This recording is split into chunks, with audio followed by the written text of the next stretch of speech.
We break down the latest from Las Vegas Summer League as a rookie struggle continue and 3 players potentially part of the rotation get shut down. Plus, Damian Lillard is reportedly returning to the Blazers. What does this mean for Miami? Well, we'll let you know on today's episode of Locked On Heat.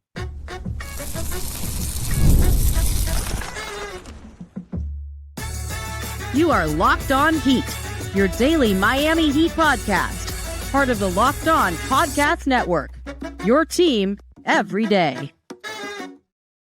All right, welcome to Locked On Heat, your daily podcast on the Miami Heat, whether you're tuning in on YouTube or on your favorite podcast app. Thanks for making Locked On Heat your first listen every day. I'm Wes Goldberg here with David Ramil. Both of us are credentialed Heat media members who cover this team every day. For daily content on the Heat, click that subscribe button on YouTube. Make sure you're following us on your podcast app. Today's episode is brought to you by Game Time. Download the Game Time app, create an account, use the code LOCKEDONNBA for $20 off your first purchase. I have a jam-packed show for you today. Damian Lillard will return to the Trailblazers. We'll talk about what that means for the Heat's plan to add a star next summer. Plus, Summer League is over for Kel'el Ware, so we're going to grade his performance in a bit. First, we are recording this after the Heat lose to the Pistons in their second-to-last game of Las Vegas Summer League. Not all that surprising given that Kel'el Ware, Pelle, Larsson, and Kasparus Jakucionis did not play. But the story of the game was Kasparus Jakucionis. With those 3 guys out, all eyes were going to be on Jakucionis. He had a rough first half, bounced back with a better second half. He was pretty good in the second half. But as always, it was up and down for Kaz, just like it's been for most of Summer League. With him, David, the good looks really good. Throwing slick passes, getting guys involved, pushing the pace, shooting with confidence. But the bad is pretty ugly. Bad pass turnovers, drives without much of a plan, lacking the ability to get separation, bricking shots. He finished this game with 15 points, 5 rebounds, 3 assists, 2 steals, and 5 turnovers. He shot 4 of 12 overall. Again, first half was way worse than the second half. But I guess my takeaway so far with Kaz is, yes, he was a guy who was projected to go in the top 10 of the draft in June. He did fall to 20. But even though he did fall to 20, despite his pre-draft projection, I think it's fair to call him a work in progress for Miami. Yeah, I'd say, you and I both talked about it when he was selected, that maybe the injury concerns had been something that led to his drop to 20, that maybe he just hadn't been able to play at such a high level as he had started off the season in his last year with Illinois. And then that maybe it affected some of his turnovers later in the year and things of that sort. And that's why teams might have been a little soured on him and things of that sort. But maybe there's some additional issues here, that there's definite talent. There's playmaking ability, lots of nice things, as you said, to appreciate about his game. But the weaknesses are pretty glaring. And as such, maybe they're going to take more time to work on and to improve. But, he's a young player. So I'm not necessarily disappointed in what we've seen from him so far. I guess I'm trying to stay positive and optimistic, because rookies, young players in particular, take such a time. You said it before, development is never linear.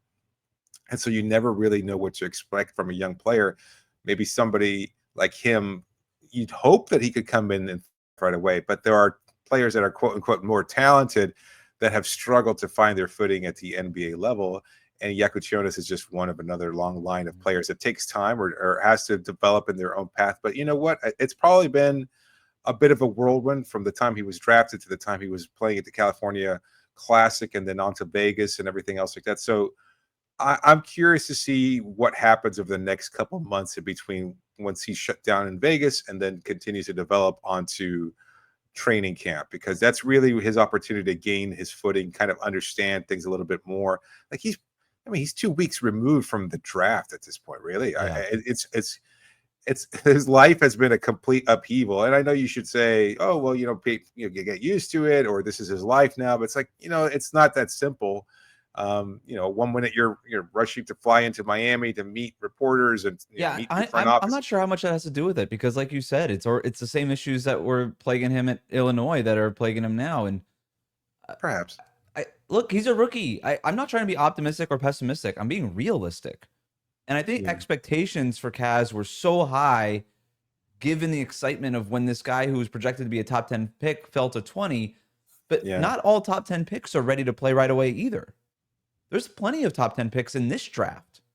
who actually went in the top 10 who are not going to be ready to make an impact right away. They're rookies. And Heat fans, unfortunately, calling y'all out here over the last couple of years, have these crazy expectations of rookies. Whether it's the 7-foot Kel'el Ware or Jaime Jaquez Jr. after 2 weeks, people calling him a future all-star and stuff like that. And I'm not saying he's not, or that Kel'el Ware isn't going to be great. I'm just saying we don't know anything about these guys. So just keep expectations down. It's fine to get excited, but let's keep the expectations realistic right now. And that's all I'm trying to do here with Kaz. There are warts in his game, but there's also the times where it looks amazing and he does things that nobody else on this roster can do. And that stuff is exciting, but the turnovers are bad. And it's the reason why he dropped to 20. I did some poking around after he fell to 20. Why did he fall? And I did wonder if it was the injury. Nope. All the medicals on the injury came back clean. No issues with the injury. No long-term concerns with that. He's obviously playing right now, but some of these turnovers are just bad. And I think what we've learned in Summer League, and we had this discussion after the draft, is look, if you're creative, I'd rather be able to be creative and then dial that in, kind of streamline that and weed out some of the dumb turnovers and the times where you shouldn't be expressing your creativity necessarily on the basketball court. And there's some of that. But if I'm concerned about the turnovers and the thing that I've learned in Summer League so far, some of his passes just lack zip, if that makes sense. Like in this game in particular, he had a bad outlet pass that just, it wasn't a turnover. It was not one of his 5 turnovers. It almost ended up being a turnover, but Miami was able to recover the loose ball. But it just sort of like died in the middle of the air. He's got a couple of passes every game, just in the context of a half-court offense, that just die in the air on the way to their target. And I don't really know what that is. My first instinct is to say it's a lack of decisiveness. You know how you would go to throw that pass and maybe pull back at the last second? Maybe it's he's reading the game or processing it a beat too late so that he knows where he wants to throw the pass, but by the time he's doing it, maybe somebody's trying to jump into that passing lane, so he's holding back at the very last second.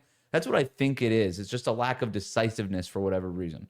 Could be overthinking things a bit too. Like, he wants to make that perfect pass, and then at the last second kind of checks himself a little bit. It's like, is that really the right move or something? Like, Right. It's possible. I could see why that might be part of because have you noticed that though, the lack of the zip on the passes? Like, have you seen it? Just it's weird, not the lack of passes. strength. Yeah, it's not a lack of strength or anything like that. But there's, I guess he's just trying to make the perfect play every time, and sometimes it just doesn't work out that way. It can't be anything physical. At least I don't think it could be. Just because it looks like a 3-year-old sometimes trying to like hoist the basketball at the Nerf basketball hoop. Clearly he is strong enough to throw a basketball. Like that's not what it's not a physical limitation. No, I think it's a mental thing. Yeah. So can I go back to something you said before? Absolutely. You mentioned how he's playing with a bunch of G Leaguers and stuff like that. I want to go back to something that his head coach at Illinois said, Brad Underwood, about Jakucionis in the pre-draft process. He said he's going to be better with NBA players. Yeah. We still haven't seen him play with NBA players, David. Like, you know what I mean? Like a couple, he's played with Kel'el Ware and Pelle Larsson, and Kasha Johnson, but for the most part, he's not playing with NBA players right now. I do wonder if it looks better when he's on, and I don't think I'm reaching here. I think we see this all the time, right? Where you have connecting pieces. It's really, and I think Jakucionis is a connector. That's what I called him outside the draft, and that's not a negative. You need connecting type pieces. I think he's a connector. Well, if your job is to be a connector, and you're connecting G League prospects, you might look like another G League prospect out there. Like if you're a connector, you're almost sort of defined by the pieces that you're connecting in a way. So that doesn't excuse the turnovers or anything like that. That needs to be cleaned up. But I do wonder if there's a world where he just looks better when he's on an NBA court with other bona fide NBA players. No doubt. I think we'll see him develop. I do feel like players struggle all the time at the summer league level. Players that are more experienced, players that are more highly touted, and there are a lot of mitigating factors here. So I'm not ready to place judgment on what we've seen from him thus far. It's a slight concern, but it's also easy to dismiss. what is it that they always say about summer league? It's a place for overreactions of every Mhm. kind, whether positive or negative. And I think that's kind of where we're at right now, is that you don't want to necessarily overreact to what we've seen. It's not great, but it's not alarming either. And there's still a great opportunity for him to continue to develop in between now and training camp. And that's my expectation. Yeah. So if we're seeing something similar from him and during preseason, then we could expect him probably to spend a lot of time in Sioux Falls, maybe here and there, or just won't develop at the same level that we might expect him to. Yeah, I'm not really sure. Like I said, I'm not trying to make sweeping conclusions. I just think that we learned why he fell to 20. Yeah. I think this is what people saw, Yeah. and why he fell there. And he's not a perfect player. Nobody ever said he was going to be. That's why I said probably a little bit more of a project than people maybe initially anticipated. At least Heat fans initially anticipated after the draft. But you mentioned you don't want to make any sweeping conclusions. Well, we're going to do that next. The Heat close summer league tomorrow against the Milwaukee Bucks. That game is going to be played 7 p.m. Eastern time, but it's already over for two summer league standouts. We'll grade their performances from Vegas after this. Today's episode is brought to you by Game Time. We've all been there, logging on early, waiting forever for concert tickets to go on sale, only to lose your spot for a show you've been dying to see. Live music should be about making memories, not dealing with the stress of ticket shopping. That's where Game Time comes in. Game Time makes getting concert tickets faster and easier than ever. Prices actually drop as it gets closer to showtime, and you can save up to 60% off with their killer last-minute deals. I remember those days of going to a Ticketmaster booth and hoping that tickets had still been available before online process or sales or anything like that. It was what a mission that was. And now you can make things so much easier. If you're tired of the endless scrolling trying to find the best deal, well, Game Time Zone Deals pick the best seats in your section for you. And if you're wondering what your seat might actually look like, let's say you're going to a venue you've never been to, maybe you're traveling out of state, as I have before, you want to see where you're sitting, well, guess what? They've got their panoramic seat view. There are no surprises. You know exactly what the view of the stage is going to look like. It's a great feature. I love it, and you will too. So take the guesswork out of buying concert tickets and show tickets with Game Time. Download the Game Time app, create an account, and use the code LOCKEDONNBA. You get $20 off your first purchase. Terms do apply, but create an account, redeem the code LOCKEDONNBA. You get $20 off. Download the Game Time app today. Last minute tickets, lowest price guaranteed. We'll be right back. Thanks for making Locked On Heat your first listen every day. So the Heat have one more summer league game, but Kel'el Ware and Pelle Larsson are done. Kel'el Ware has apparently shown enough to the Heat's coaching staff that they have shut him down for the rest of Vegas. He's flying back to Miami, where he's going to do a little bit more work there. Not a rare thing. We saw them do this, although a little bit earlier in the summer league experience last season, but same with Jaime Jaquez Jr. after he played a couple of summer league games. And then with Pelle Larsson, he's getting ready for Eurobasket, so he had to cut his time in Vegas here a little bit short. So I thought at least with these two guys done, Miami's top two summer league players, we could grade their performance in summer league now that their summer league is closed. We'll start with Kel'el Ware. He ends up averaging 17.3 points and 10 rebounds per game in Vegas to go along with 1.7 blocks. He shot 52.6% overall. The ultimate sort of up and down roller coaster ride of a summer for Kel'el Ware, right? He starts summer league with two sort of listless, low effort games. Eric Spoelstra calls him out, and then he responds with two dominant 21-point, multiple rebound games, multiple block games. Tough to grade it, but I'm going to ask you to try to do it anyway, David. I'm going to lean positive on this one. Give him a B minus. Because, as you said, the earlier performances were concerning because we previewed Summer League. We talked about what to expect. Second-year players like Ware and others have to find a way to thrive. They've had a year of experience. They've trained with the very best. As we just said about Jakucionis, and this is the exact opposite. Ware knows what it's like to play against NBA-level talent. He started games in the playoffs. So you expect him to kind of walk into Summer League, really, and kind of have it be a cakewalk for him. The fact that it wasn't a little concerning, and it took something that we had discussed before, an unusual move by Eric Spoelstra to kind of light a fire under him, and yet he responded. So that's why I'm kind of leaning positive, is that Maybe he was just kind of taking it easy. Maybe he just didn't feel the need to really push himself. Maybe he was feeling a little bit too cocky in that, oh, you know what? It's my spot to lose in terms of being assured of being in the starting lineup. And that being the case, maybe he did not have that kind of focus and intensity that you might expect out of a player like that, especially not a player for this organization. And it kind of took a kind of rude awakening by Eric Spoelstra saying, nothing's guaranteed, buddy. And we got to see more professional out of you before you get anything. And so he responded. So to me, I'm kind of up and down a little bit about it because, again, it was a negative start, but he finished strong. And I think that's going to be the norm moving forward. I can't say for certain what it was that kind of drove him to those lackluster performances, but having turned it around the way he did, my expectations are a little bit more comfortable and confident than what they were earlier. So I also went B- here. Ooh.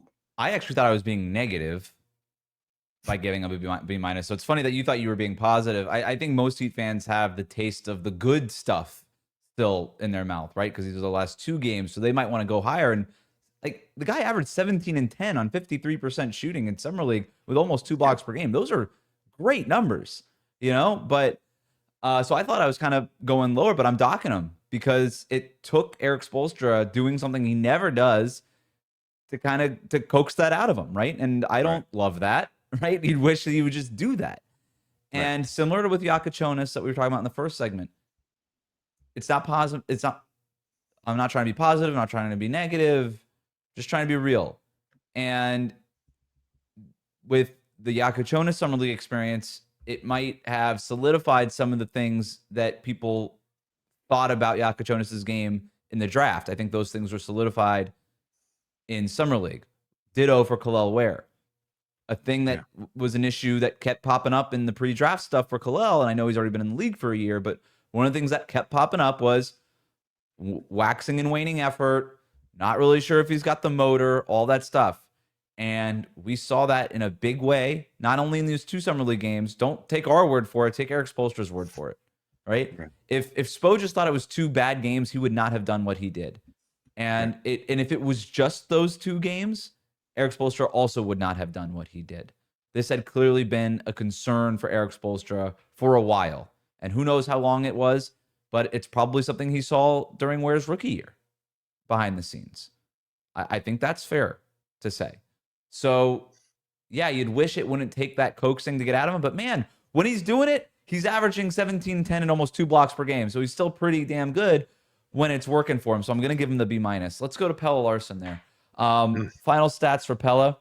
18 points per game, 43% shooting overall, 33% from three-point range, 3.7 rebounds, 2.3 assists.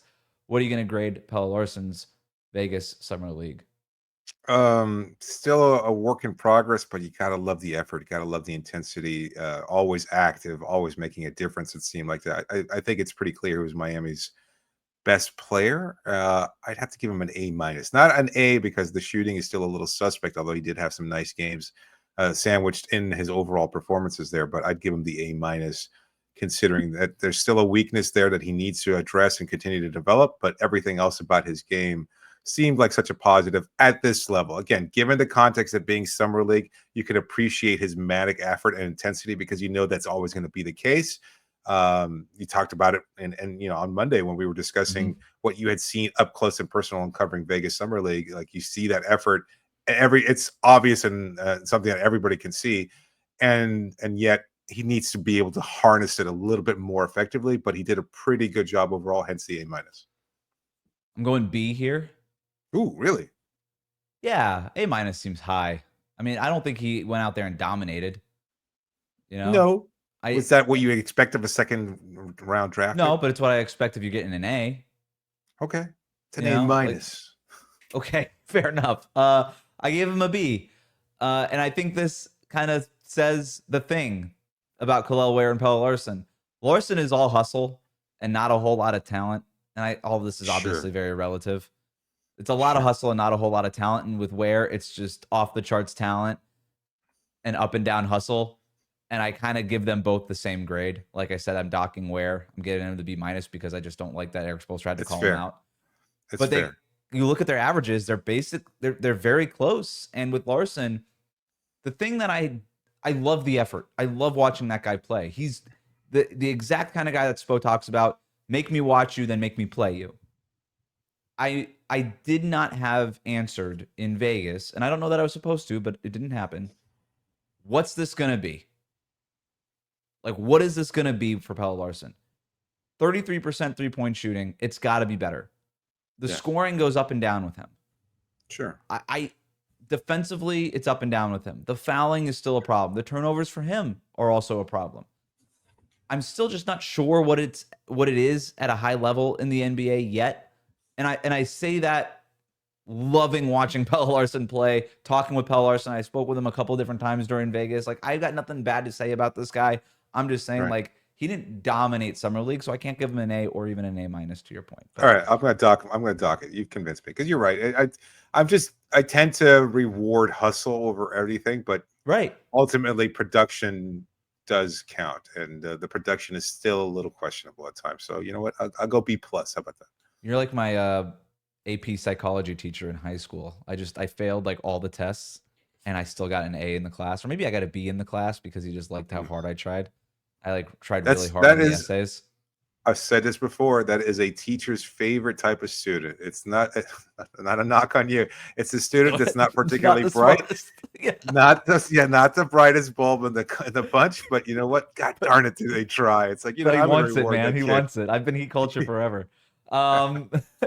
Who's not heat culture? Does not look like Damian Lillard will ever play for the Miami Heat, at least if things go his way. We'll talk about it next.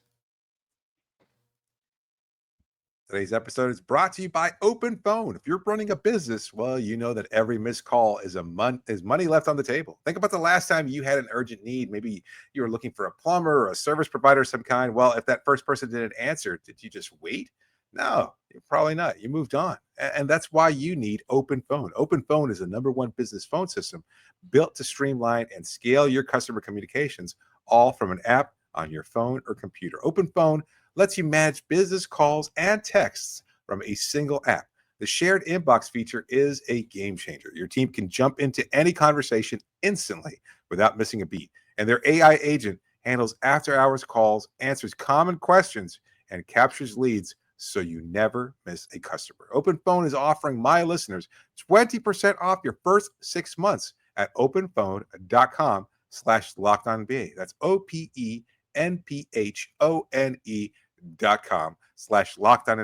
And if you have an existing number with another service, well, Open Phone will port those over at no extra charge. Open Phone, no missed calls, no missed customers. We'll be right back. So Damian Lillard is signing with the Portland Trail Blazers. It's going to be a 3-year deal with a player option in that 3rd year and a no trade clause that sets him up to retire with the Trailblazers. I know some Heat fans wanted Damian Lillard to come to Miami.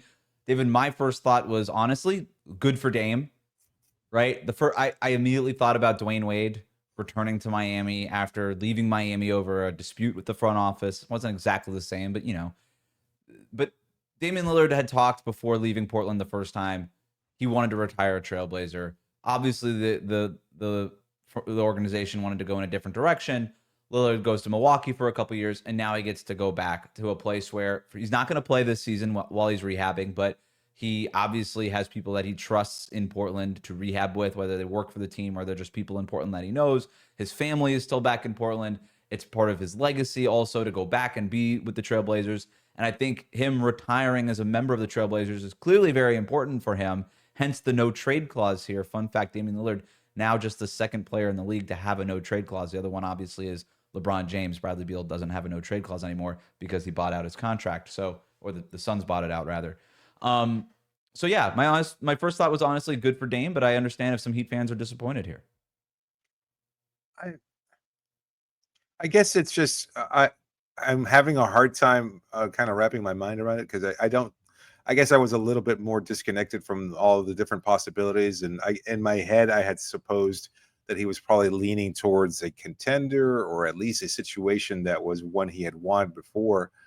But he had a clear goal in mind, and he had talked about it. He kind of flip-flopped a little bit over the tail end of his career, because Portland went in such a completely opposite direction of what he had expected, where he said at one point, maybe a championship doesn't necessarily matter so much. And then once Portland said, well, you know what? I'm glad you feel that way, because we're going to totally lean into a youth movement and go in a completely different direction where we might not even sniff the playoffs anytime soon, despite how great an individual player you are. And that's when he kind of said, well, you know what? Maybe it's time for me to go pursue a title somewhere else. I don't think he was a ring chaser necessarily. He wanted to leave a situation that didn't accommodate what he was capable of as an individual player and what he wanted to contribute to, which is team winning, team success. And that was not the goal of the Portland Trailblazers at that time. And yes, he was looking to join a team like the Miami Heat, and unfortunately it didn't work out for him. He joined a team like the Milwaukee Bucks that was a better team on paper, and at least had a superstar in Giannis Antetokounmpo to play alongside it. And it wasn't a good situation for him. Not only the injury issues, but also just they weren't able to achieve the success that maybe a lot of people had assumed they might. So now it's just a chance for him to go back and say, you know what, this is what I want. I'm comfortable here. I know my place. I'm going to still play at a pretty decent level that we expect him to, at least, given once he returns from injury and the rehab process and everything else like that. But it's a team with lower expectations, and I'm sure he's fine with that. So I guess I kind of like it from a narrative perspective. I wonder if he looked around at some of his peers like Russell Westbrook and James Harden and said, I don't want that. Yeah. I don't want that. James Harden will go into the Hall of Fame as a Houston Rocket, but he's played for 100 different teams since then, right? Maybe the Hall of Fame, or maybe the Rockets. No, the Hall of Fame, sure. Okay. I didn't know if that was a dig at Harden. I was like, wow, that's a good one. The Rockets? Yeah, I would. He'll be remembered as a Houston Rocket, and Damian Lillard, he's probably looking at that and he's like, do I want to be jumping around team to team every year for the next 2-3 years of my career? I mean, he signed a 3-year contract. I assume he thinks he'll play for another 3 years. Yeah, I don't know. I don't know that he looks at it that way, right? Or Russell Westbrook, who's just every half season, it feels like he's playing for a different team. And like Lillard is still a better player. I think he will be a better player when he comes back from the Achilles injury than Russell Westbrook is now, just because the shooting holds up. But he probably just looked at Portland and said, you know what? I tried to do the championship thing. And I don't think that that's an easy decision to make, to say, you know what? Championships probably aren't part of my story. This is my story. And I understand also like the family is in Portland and everything like that. And those are huge concerns. Damian Lillard has been very open about how important his family is and all these things. And he was clearly never totally comfortable or happy in Milwaukee. And so, I think that experience might have changed him a little bit and changed some of his priorities a little bit too. So, I think good for Dame. In terms of Miami, he was a guy that I think a lot of Heat fans were looking at as a potential guy that they could sign either now with the open roster spot that they have, or potentially next summer if Lillard wanted to wait until then. That is clearly not going to happen now. If Damian Lillard has his way, he'll never play for another team that's not the Portland Trailblazers. So obviously Lillard wasn't at the top of Miami's list, but he was an option. He's probably on the list. But now he's off the list. And I think that means that the Heat are just going to have to look in a different direction next summer. Again, not the number one priority, but it's just a factor now. Yeah, more of a player you kind of want to add at this stage of his career. Not the singular pursuit that we saw from the team a couple of years ago, although maybe they lacked a little bit more aggression that you would have liked. At the same time, at this stage now, he's not the focal point for whatever the next phase is, or whatever you're trying to rebuild, or if you're looking to add a bigger name or a bigger star level player, however unlikely that might be. And so a player like Dame is just kind of like, well, it's nice to have. So it may be a second or third tier on your wish list sort of thing. Maybe a player who comes along with the other star, if you're able to go get that star, right? Sure. But he just got $14 million a year from Portland. So I don't even know. Like, I was a little surprised by that number, to be honest. But it's still, again, he was playing at a high level last year. So it's not like this guy is totally done. You just hope that he bounces back well from this Achilles injury. But that'll do it for us today. Thanks for making Locked On Heat your first listen today. For your second listen, find the Locked On NBA podcast. So there is no offseason. I'm filling in for Matt along with Doug and Hayes to keep you up to date on contract negotiations, rumors, and everything you need to be the most informed NBA fan. Find Locked On NBA on YouTube or wherever you listen to podcasts. Part of the Locked On Podcast Network, your team every day.